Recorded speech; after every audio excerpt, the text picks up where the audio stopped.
Semua berawal dari seorang anak prajurit samurai Jepang yang mengawali karirnya dengan mendirikan perusahaan jam.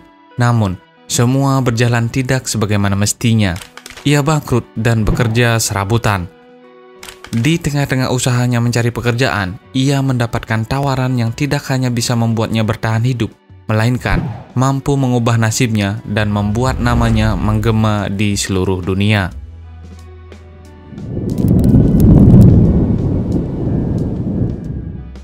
Cerita ini merupakan kisah bagaimana seorang pemuda yang berusaha bertahan hidup dari kebangkrutan hingga ia mampu menciptakan perusahaan dengan karya yang mendunia.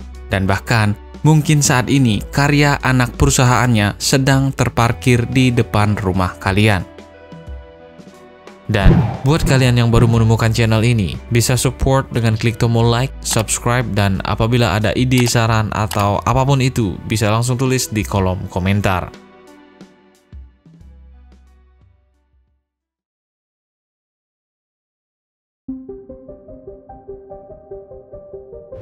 Semua dimulai pada tahun 1887 oleh anak seorang prajurit samurai Margaki yang mendirikan sebuah perusahaan alat musik dengan nama Nippon Gaki. Anak tersebut adalah Torakusu Yamaha. Ia lahir pada tanggal 20 April 1851 di Nagasaki. Meskipun ayahnya merupakan seorang samurai, namun Torakusu Yamaha dibesarkan dengan pendidikan yang sangat liberal. Ia diajarkan banyak hal mulai dari hal-hal sederhana hingga belajar astronomi dan teknik mesin. Singkat cerita, pada usia 19 tahun, ia memulai karirnya dengan membuka perusahaan pembuatan dan jasa reparasi jam. Namun sayangnya, perusahaan tersebut gagal dan mengharuskannya memutar otak serta mengerjakan semua pekerjaan yang bisa menghasilkan uang.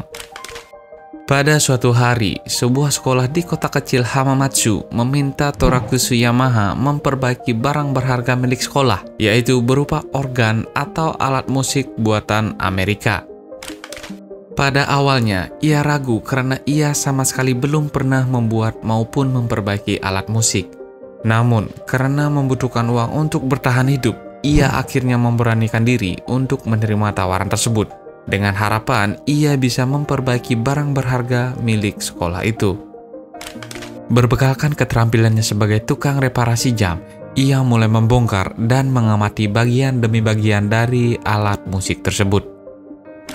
Pekerjaan dadakannya ini ia gunakan sebagai media untuk belajar di dunia baru, yaitu dunia alat musik. Dan entah karena keberuntungan atau keterampilannya, secara mengejutkan ia mampu memperbaiki alat musik tersebut. Dari pekerjaannya itu, ia tidak hanya mendapatkan uang semata, melainkan ia juga mendapatkan banyak sekali ilmu baru. Ia mulai memahami bagaimana bentuk interior alat musik, bagaimana alat musik itu bekerja, dan banyak hal-hal lainnya. Kondisi ini mulai menumbuhkan kepercayaan dirinya di dunia alat musik, hingga pada tahun 1887, ia mulai membuat organ atau alat musiknya sendiri, dan juga ia mendirikan perusahaan Yamaha Fukin Manufacturing Company yang kemudian berubah nama menjadi Nippon Gaki.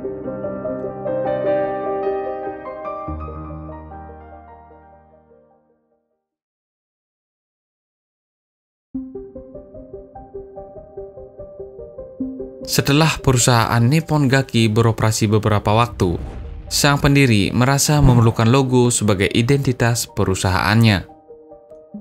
Nippon Gaki akhirnya menggunakan garpu tala sebagai ciri khas perusahaan, karena pada kala itu garpu tala digunakan sebagai alat pengatur nada dasar pada alat musik.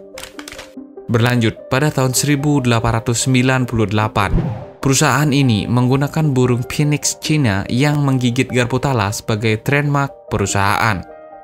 Logo tersebut dipakai untuk menunjukkan kualitas organ yang sangat baik, sesuai dengan tujuan pendiri Nippon Gaki yang mempunyai visi untuk selalu menciptakan produk-produk yang berkualitas tinggi. Untuk mewujudkan visinya tersebut, Torakusu Yamaha melakukan perjalanan ke Amerika untuk belajar desain piano, hingga akhirnya pada tahun 1900, Nippon Gaki merilis upgrade piano atau piano tegak dan 2 tahun berselang dilanjutkan dengan merilis grand piano pertamanya. Peluncuran karya ini membuat nama Nippon Gaki semakin dikenal, khususnya di dunia musik. Namun sayang, saat namanya mulai bersinar, Nippon Gaki harus ditinggal oleh pendirinya.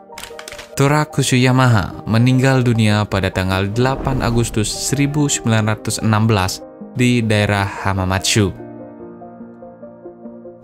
Setelah beberapa dekade dikenal sebagai salah satu produsen alat musik terkemuka, pada tahun 1950-an, Nippon Gaki mulai melebarkan sayapnya di berbagai bidang. Mulai dari sekolah musik, produsen perahu, peralatan elektronik rumah tangga, olahraga, dan tak terkecuali bidang otomotif.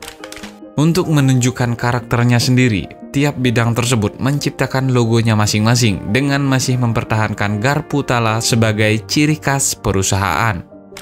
Dan pada tahun 1987, saat merayakan ulang tahun yang ke-100, Nippon Gaki berganti nama menjadi Yamaha Corporation untuk memberikan penghormatan kepada pendirinya.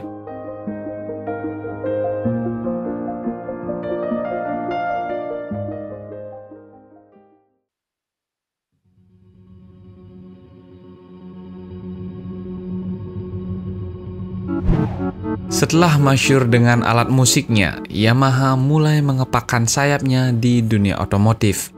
Momen itu dimulai pada 1 Juli 1955 dengan didirikannya Yamaha Motor Corporation oleh seorang pemuda yaitu Genichi Kawakami. Ia lahir pada 30 Januari 1912 di Hamakita, Shizuoka. Genichi menyelesaikan studinya di Takachiko Higher Commercial School pada bulan Maret 1934 dan 3 tahun berselang langsung bergabung menjadi salah satu bagian dari Nippon Gaki. Dengan cepat, ia meraih posisi sebagai manajer pada salah satu anak perusahaan yang bergerak di bidang instrumen musik. Berselang beberapa tahun, karirnya terus melejit. Ia mampu meraih posisi sebagai senior general manager dan hingga akhirnya ia berhasil menduduki posisi presiden generasi keempat Nippon Gaki Company pada tahun 1950 pada usia yang cukup muda, yaitu 38 tahun. Setelah kurang lebih 3 tahun menjadi presiden Nippon Gaki, tepatnya tahun 1953, Kenichi pernah mengatakan, "Saat perusahaan berjalan dengan baik dan mempunyai kondisi keuangan yang baik, saya merasakan kebutuhan untuk mencari area bisnis yang baru, tantangan yang baru." Untuk mengaminkan ucapannya tersebut, Kenichi mulai melakukan riset dan mencoba memproduksi banyak produk, mulai dari mesin jahit, spare part mesin, skuter, kendaraan multifungsi roda 3, dan sepeda motor. Karena kondisi pasar dan faktor persaingan, hasil riset yang dilakukannya akhirnya bermuara di pasar sepeda motor. Sebelum memulai pembuatan sepeda motor untuk pertama kalinya, Kenichi bersama tim ahlinya tetap melakukan riset-riset serta kunjungan ke pabrik-pabrik sepeda motor. Kenichi tidak ingin memiliki persiapan yang buruk pada saat memulai bisnis yang belum ia kenal dengan baik ini. Dan Jerman menjadi salah satu tempat di mana Kenichi mendalami dunia barunya ini. Ia membuat riset sebanyak mungkin untuk memastikan bahwa ia mampu memproduksi sepeda motor sebaik sepeda motor yang ada di pasaran. Dengan moto "saat Anda membuat sesuatu, buatlah sebaik mungkin", akhirnya pada bulan Agustus 1954, prototipe pertama akhirnya diselesaikan. Motor produksi pertamanya ini merupakan motor single silinder 125 cc yang terinspirasi dari motor DKW 125 cc buatan Jerman. Motor ini dikenal dengan nama YA1 atau yang sering dijuluki dengan Red Dragonfly.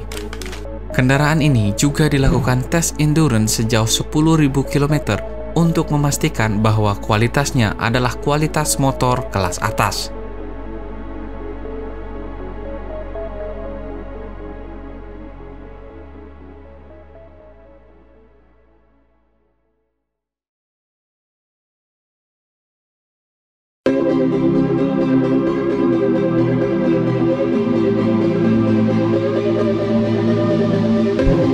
puas dengan prototipenya ini, Genichi memutuskan untuk mendirikan perusahaan dan mulai memproduksi Red Dragonfly-nya ini. Dan dengan percaya diri dan visi yang baru, Yamaha Motor Corporation akhirnya diresmikan pada tanggal 1 Juli 1955. Dengan memiliki 274 pegawai handal kala itu, pabrik sepeda motor baru tersebut mampu memproduksi sekitar 200 unit sepeda motor setiap bulannya. Pencapaian ini tidak membuat seorang Genichi puas. Menurutnya, pencapaian ini adalah sebuah hasil awal dari sebuah tradisi kreativitas Yamaha dan semangat yang tak pernah kering dalam menghadapi tantangan.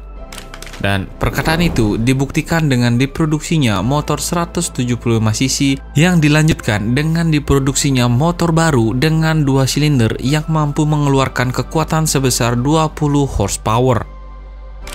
Dan motor ini mampu memenangkan balapan Mount Azama di Jepang. Seketika, kemenangan ini membuat permintaan pasar meledak. Sebanyak 15.811 unit berhasil diproduksi kala itu, bahkan mampu menyaingi produksi merek-merek pendahulunya seperti Honda dan Suzuki.